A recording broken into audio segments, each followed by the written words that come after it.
தாய்ப்பால்ல விளக்கரிச்ச ஒரு பொண்ணு இருக்கா தெரியுமா? தாய்ப்பால்ல விளக்கரிச்ச பொண்ணு.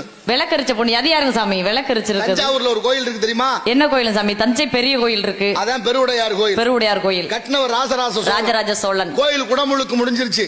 இன்னைக்கு 1010 வருஷத்தை தாண்டி நிக்குது. அதனுடைய அஸ்திவாரத்தை எவனாலும் கண்டுபிடிக்க முடியல. தமிழன் வரலாறுகளை மறைக்க ஒரு கூட்டம் இருக்கு. ஆனா பாரு, அந்த ராஜராஜ சோழன் ஒரு செயற்குழு கூட்டம் போடுறாரு. செயற்குழு கூட்டத்துல முடிவு பண்றாரு, இடையிற நன்கொடையால் இந்த விளக்குகள் எல்லாம் பெரிய பெரிய செல்வந்தருடைய வன்கொடை, ஏழை எளிய மக்களுக்கு பங்கு இருக்கணும், எல்லாருக்கும் ஆடுகளும் மாடுகளும் இலவசமா கொடுக்க சொன்னார்.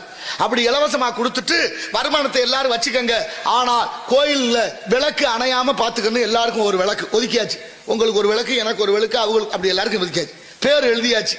இப்ப ஒரு நாள் மன்னர் கோயிலுக்குள்ள போறாரு, ஒரு விளக்கு எரியாம இருக்கு. யாருக்கு ஒதுக்கின விளக்குன்னு பார்த்தா எழுவத்தூர் மாராயனுக்கு ஒதுக்கப்பட்ட விளக்கு. 7 நாளா எரியல. ஏன் எரியல? என்ன காரணம்? பூட்டு காவிரிக்கரை ஓரம் அந்த பொண்ணோட வீடு, அந்த எழுவத்தூர் மாராயன் வீடு.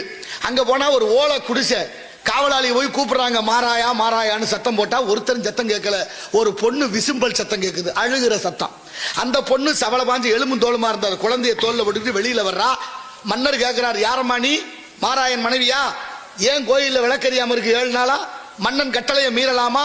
சிவனுக்கு செய்யற அபச்சாரமா இதுன்னு பேசுறார். இப்ப அந்த பொண்ணு சொன்னா, மன்னா மன்னிச்சிருங்க, எனக்கு 7 நாளா விளக்கு போட முடியல. ஏன்னா 4 மாதத்திற்கு முன்னே பெய்த கனமழையில ஆடுகளும் மாடுகளும் காவிரி வெள்ளத்துல அடிச்சுக்கிட்டு போயிருச்சு. காப்பாத்த போன என் கணவன் இறந்து போனாரு. இந்த குழந்தை பிறந்து 2 மாசம் ஆச்சு. இந்த குழந்தைக்கு கொடுக்க வேண்டிய தாய்ப்பாலை விலைக்கு வித்தேன். அந்த காசுல இவ்வளவு நாளா விளக்கு போட்டேன். இப்ப தாய்ப்பால் வத்தி போச்சு, விளக்கு போட முடியலன்னா மெய்சில் இருக்குது. மன்னன் பதறி போன, பெண்ணே, பெண்குலத்தின் விடி விளக்கே, இந்த கோயில் இருக்க வரைக்கும் என் பேர் இருக்கும், என் பேர் இருக்க வரைக்கும் உன் பேர் இருக்கணும். எவ்வளவு பெரிய தியாகத்தை செய்திருக்கிறாய். குழந்தைக்கு கொடுக்க வேண்டிய தாய்ப்பாலை விலக்கி வித்த புண்ணியவதியே, உன் குழந்தைய அரண்மனை பார்த்துக்கிறோம், உன்னை அரண்மனை பணிப்பெண்ணாக்குன்னு சொல்லிட்டு அந்த கோயில்ல இன்னைக்கும் கல்வெட்டு இருக்கான். தாய்ப்பாலில் விளக்கரித்த பெருமை எழுவத்தூர் மாராயன் மனைவி வரகுணாளுக்கே என்று. பொம்பளை புள்ள பிறந்தா வரகுணால்னு பேர் வைங்க.